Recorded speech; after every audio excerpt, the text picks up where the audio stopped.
پاک کې دا تعبیر کوي د مجاهدینو په حق کې دا تعبیر کوي دا تعبیر د غرب دی دا تعبیر د کافرانو دی کافران نن هغه ځایو ته متوجي دي د کوم ځایو څخه چې دی خطر احساسي دی خطر یوازې د مدارسو څخه خطر احساسي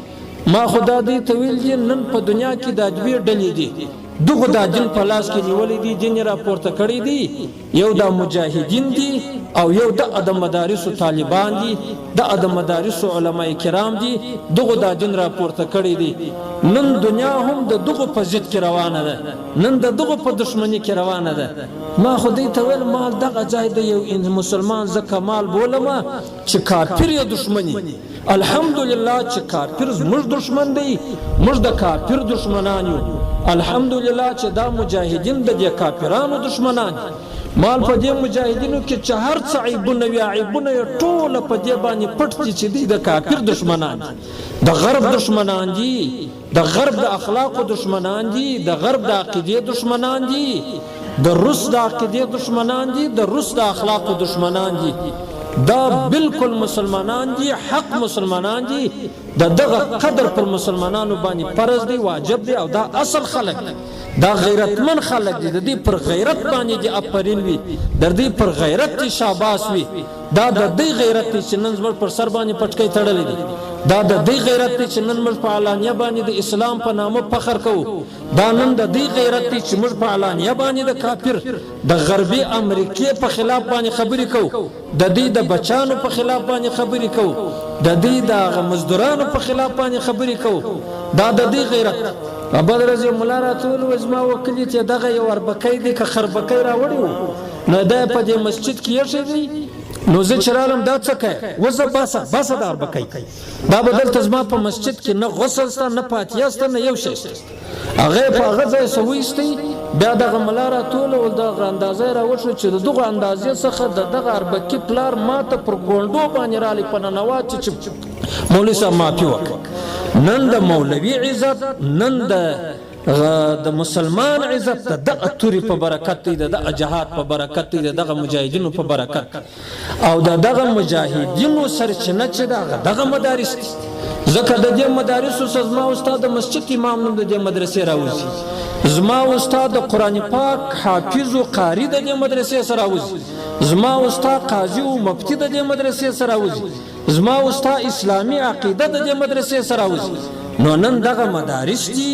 او دغه مجاهدین دي چې دا د اسلام او د دین خدمت کوي او دا نن د کافرانو دشمنان چې د کافرانو دشمنان سو د مسلمانانو دوستان سو الله جل جلاله دې د دې د هر قسم تکلیفونو او ازو څخه راوساتي مسلمانانو ورونو دا مدارس او دا د دې خدمتونه دا قابل قدر دي موږ به د دې احسان منو پر ټولو مسلمانانو باندې د دې مدرسې احسان دی کوشش وکړئ دا مدرسه کامیاب کړئ دا مدرسې ته په بار باندې موږ راغلی یو او دا مدرسه باندې یقینا موږ پر کور باندې ناستو په دې مدرسه خوشاله یو چې الحمدلله چې دا مدرسه جوړه ده چې د دې بچانو تربیه کیږي ګوري مسلمانانو ورونو زه د خپل ځان شخصي درته وایم زموږ په مدرسه کې د دې ماشومانو امتحان اخته کېدی نو بیا د امتحان وروسته نتیجه بیانېدل زور ته ناستم چې د هر طالب به د کښنی به د نتیجه لوړه سوی و تاسو زما سره ومنئ چې زما په زړه کې به داسې لکه زما د زوی چې د نتیجه نمبر لوړه سوی زه به دومره په خوشحاله کېدم لکن زوی به د بل چا زه په خوشحاله کېدم نن یې تاسو را سره ومنئ دا زامن چې د هر چا دي ما ته داسې معلوم لکه زما بچان زه مبارکي ورته مغه مور ته مبارکي وایم ورې تاسو ته معلومه د علماو به د حافظانو کرامت او عظمت او شرف ترته بیان کړي د یو حافظ سره الله جل جلاله لس قسم مجرمان د کورنۍ پروردگار عالم جنت تور سره بیاي او په ورځ د قیامت باندې الله د په سر باندې یو تاج د مور پلار په سر باندې یو تاج ورږدي ازمر یو جلسه و په دې جلسه کې د علماء او د بیان کاوه ول د مور پلار په سر باندې تاج زموږ مولوی صاحب ول ما الله ته د الله سره تعهد وکړي چې مور پلار سره خدمت سره نه دي کړی زبر د مور پلار په سر باندې یو تاج ورکړم د ځان لپاره حافظ مقرر کی په کال 2 کال کې حفظ وکړي ځما د مور پلار په سر باندې تاج کړی شول په ورځ د قیامت باندې روشانه تاج کړی شول